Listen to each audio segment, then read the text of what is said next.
What did you take from tonight's performance? Great effort. Seeing some kids start to grow. I thought our defense was pretty solid. We just had a few breakdowns there where we lost the shooters. You know, free throw line hurt us.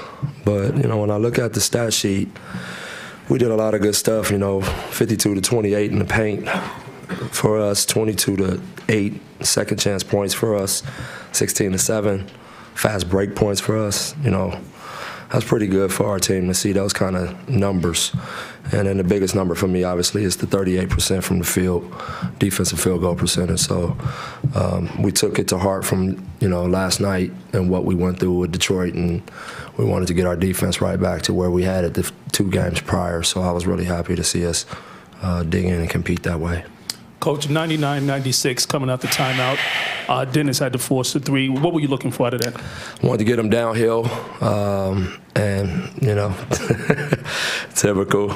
We screwed up some timing on something, and, you know, before we know it, they got organized and switched it and strangled us like a good team would. So something to learn from. Coach, when you consider it was the second night of a back-to-back, the way the energy was to start the game and then even to finish, what does that say about how this team has developed? That's great stuff because, you know, that's something we really talk about a lot, is them understanding how to play in back-to-backs, how to prepare yourself for a back-to-back, you know, how to rest your body, recover, and be willing to get back out there and compete at a high level, especially against a team, you know, one of the top teams in the East, you know, our contender. For us to come out and really, really push them says a lot about our group, yeah. I know this is a rebuilding year for you guys and development year and all that, but I think this 29 of the last 31 have been lost. Is there any breaking point where it's just too much to even reconcile with where you are as a franchise? No, I don't think so. I think as long as our guys keep doing this, what they did tonight, we're building for where we want to go. We understand what this year is. We're not going to. Whatever happens to us this year will not make us crack or waver. We just gonna keep chopping and keep going after it. I got really high character people in that locker room that are rooting for each other and working hard for each other. So I don't see any of this, you know, cracking our spirit. Coach, you start dreaming about the Zion Williamson? Oh, I can't answer that question, my man.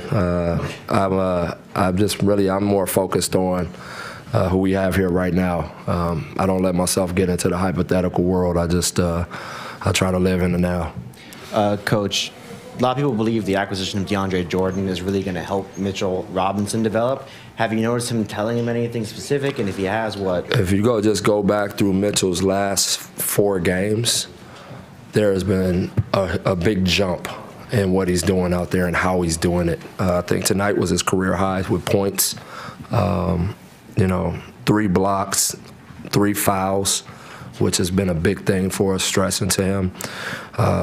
But again, I think DJ being here has already, you know, rubbed off on Mitchell. You know, I thought DJ gave a great effort as well with the 18 rebounds, 10 points as well. So those 2 guys are, you know, not only are they helping each other, but I think it's going to help our overall team.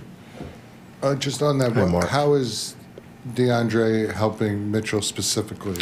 Getting him to understand, one, how to use his voice. That's a big one because Mitchell is just a quiet guy by nature. So he's really getting him to bark. He's getting Mitchell playing in a stance more and understanding how to play the game with the guards. And, you know, it's a game of tit for tat with those guards, and DeAndre has mastered that. And so, you know, also teaching Mitchell discipline at the rim, you know, being patient for his blocks and not just chasing every single thing that's there, and then, you know, really beating over his head the importance of pursuing rebounds out of your area and going to get the ball where it is not falling to you, where you got to go get them like DeAndre does, you know. And so, you know, a lot of those areas, how to study the game film-wise, you know, understanding your opponent, tendencies, all of those things. DJ has just jumped on that with Mitchell and really getting him to understand that and getting ready for the game and game prep and focusing in and shoot-arounds, all of the stuff that you really want from a veteran. He's giving them that and more. Kadeem had some big shots there in that third quarter and had 6 assists. I mean, what do you like about the way he's a tough little runt, boy. I love him. I really do. He fits my personality. He's just he's a grimy kid. You know, he's really worked his way to where he's at. You know, he keeps getting better and better. And I think just overall our G League and coaching staff has just done an excellent job at bringing him along and you know, improving his game in increments.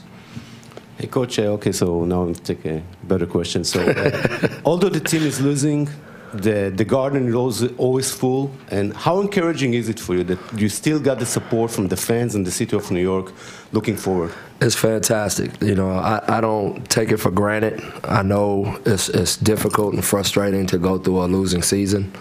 I don't discount that at all, especially for our fan base. I don't want to cheat them. I don't want them to feel like that they're not getting their money's worth. But I really feel like most nights our kids come out and give them the effort and the competitiveness that the fans want to see. And I think the fans understand what we're doing with our guys. You know, they're seeing big-time growth from all of these guys. For Kevin Knox to have 20 points in a game where Kawhi Leonard's draped on him all night, that's huge, you know. And, you know, for him to be going to that game and playing in that rookie game, all of these things, you know, as we go through the year and see these guys getting a little bit better, a little bit better, a little bit better, I think our fans appreciate that. And, you know, right from the beginning, we really tried to be straight up with our fans and just, you know, be, you know, brutally honest about how difficult this year was going to be. But at the same time, we're going to put a bunch of kids out there that's going to fight. Dennis tonight looked a little frustrated at times when shots weren't falling. Is that just the reality of a 20-year-old that 31 points one game? And I think the you know, I loaded him up the last few games in minutes, and you know, I think tonight a little bit of that was fatigue. You know, but I like the fact that he just stayed aggressive and kept attacking and getting in that paint. But I like the kid. The kid, you know, even though he was struggling from the field, he was great in the huddles. He was leading. He was communicating, and he just stayed with it. And you know, those are the games where I told him, I said, listen, no body language. I want you to be strong in your body language. Keep your head up. Keep leading the group. No matter what's happening with you, make sure they see that you're not being affected by it. And so that's part of his learning, and not beating himself up and getting down when things aren't going great.